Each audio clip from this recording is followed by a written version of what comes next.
नमस्कार। लोकतंत्र प्रहरी के धर्म और संस्कृति चैनल में आपका स्वागत है। आज हम आपको जानकारी देंगे छठ पर्व की शुरुआत आखिर कैसे हुई, छठ पर्व किस प्रकार मनाया जाता है। चलिए शुरू करते हैं।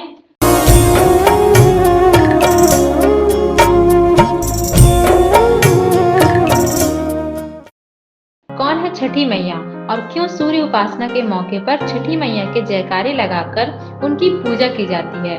भारत एक ऐसा देश है जिसको त्योहारों की भूमि कहा जाता है। पर्वों में से एक खास पर्व है दीपावली। 5 दिन तक चलने वाला यह पर्व सिर्फ भाई दूज तक ही सीमित नहीं है, बल्कि यह पर्व छठ महापर्व तक चलता है।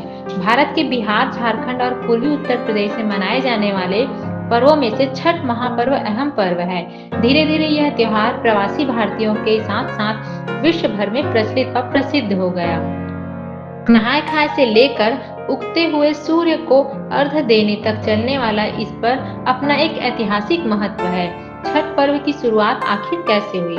इसके पीछे कई ऐतिहासिक कहानियां प्रचलित पुराण में छठ पूजा के पीछे की कहानियां राजा परिवंत को लेकर है।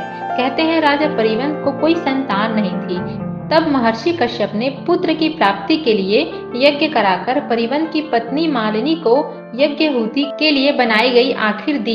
इससे उन्हें पुत्र की प्राप्ति हुई, लेकिन वह पुत्र मृत पैदा हुआ। परिवंत पुत्र को लेकर शमशान गए और पुत्र वियोग में प्राण त्यागने लगे। उसी वक्त भगवान की मानस पुत्री देवसेना प्रकट हुई। उन्होंने राजा से कहा कि वह सृष्टि की मूल प्रवृत्ति के छठे अंश से उत्पन्न हुई है, इसी कारण वह षष्ठी कहलाती है। उन्होंने राजा को अपनी पूजा और दूसरों को पूजा कराने के लिए प्रेरित करने को कहा। राजा परिवंत ने पुत्र की इच्छा के कारण देवी षष्ठी व्रत और उन्हें पुत्र की प्राप्ति हुई। कहते हैं यह पूजा कार्तिक शुक्ल के षष्ठी को हुई थी और तभी से यह छठ पूजा होती है। इस कथा के अलावा एक कथा राम सीता जी से भी जुड़ी हुई है। पौराणिक कथाओं के मुताबिक जब राम सीता 14 वर्षों के वनवास के बाद अयोध्या लौटे थे, तो रावण वध के पाप से मुक्त होने के लिए उन्होंने ऋषि मुनियों के आदेश पर राज्य सूर्य करने का फैसला लिया।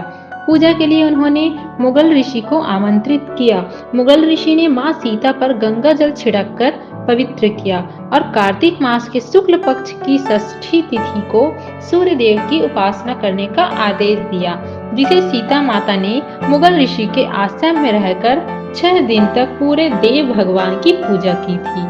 छठ पर्व किस प्रकार मनाया जाता है? छठ पूजा का 4 दिवसीय उत्सव, इसकी शुरुआत कार्तिक शुक्ल चतुर्थी को तथा समाप्ति तिथि कार्तिक शुक्ल सप्तमी होती है। इस दौरान व्रत करने वाले लगातार 36 घंटे तक व्रत रखते हैं। नहाय खाए पहला दिन कार्तिक शुक्ल चतुर्थी नहाय खाए के रूप में मनाया जाता है। सबसे पहले घर की सफाई कर उसे पवित्र बना लिया जाता है। इसके पश्चात छठ व्रती स्नान कर पवित्र तरीके से बने शुद्ध शाकाहारी भोजन ग्रहण कर व्रत की शुरुआत करते हैं। घर के सभी सदस्य व्रती के भोजन उपरांत ही भोजन ग्रहण करते हैं। भोजन के रूप में कद्दू, दाल और चावल ग्रहण किया जाता है। यह दाल चने की होती है। खरना और लोहड़ा दूसरे दिन कार्तिक शुक्ल पंचमी को व्रतधारी दिन भर का उपवास रखने के बाद शाम को भोजन करते हैं। इसे खरना कहा जाता है। खरना का प्रसाद लेने के लिए आसपास के सभी लोगों को आमंत्रित किया जाता है। प्रसाद के रूप में गन्ने के रस से बने हुए चावल के आपके साथ दूध, चावल का पिट्ठा और घी चुपड़ी रोटी बनाई जाती है। इसमें नमक या चीनी का उपयोग नहीं किया जाता। इस दौरान पूरे घर की स्वच्छता पर विशेष ध्यान दिया जाता है। संध्या अर्घ तीसरे दिन कार्तिक शुक्ल षष्ठी को दिन में छठ प्रसाद बनाया जाता है। जिस तरह से सैकड़ों साल पहले यह पर्व मनाया जाता है, वही तरीका आज भी है। इसके लिए प्रसाद जो होता है वह घर में तैयार किया जाता है। ठेकुआ और प्रसाद के अलावा और भी पकवान बनाए जाते हैं। वे खुद व्रत करने वाले या उनके परिजन पूरी सफाई का ख्याल रखते हैं। घरों में ही तैयार करते हैं। ठेकुआ और गुड़ आटे से तैयार होता है, वही प्रसाद चावल के आटे और गुड़ से तैयार होता है। इसके अलावा इस पूजा में फलों और सब्जियों का खास महत्व है।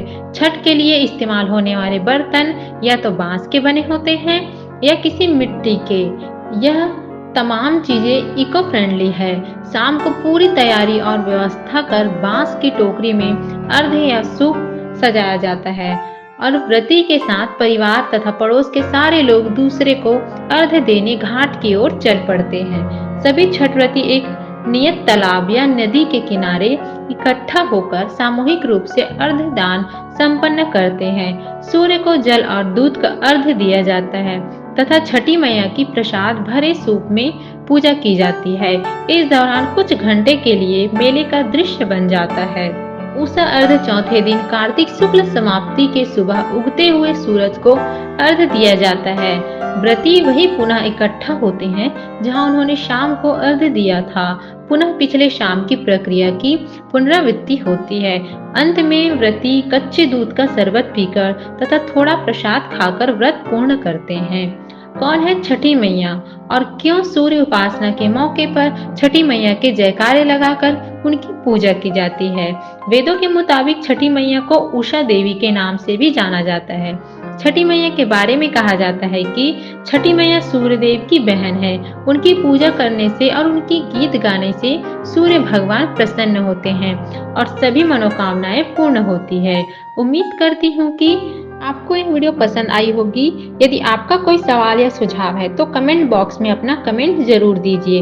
अगर आपको यह वीडियो पसंद आई है तो लाइक शेयर जरूर कीजिए। और हाँ, अगर आपने अब तक हमारे चैनल को सब्सक्राइब नहीं किया है तो वीडियो के नीचे दिए सब्सक्राइब बटन पर क्लिक कर सब्सक्राइब जरूर कीजिए।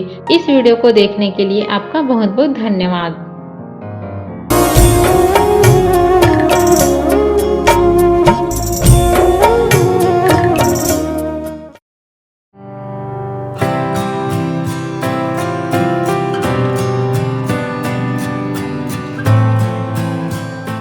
लोकतंत्र प्रहरी YouTube चैनल को सब्सक्राइब करें और बेल आइकन बटन को क्लिक करें। वीडियो को लाइक और शेयर करना ना भूलें।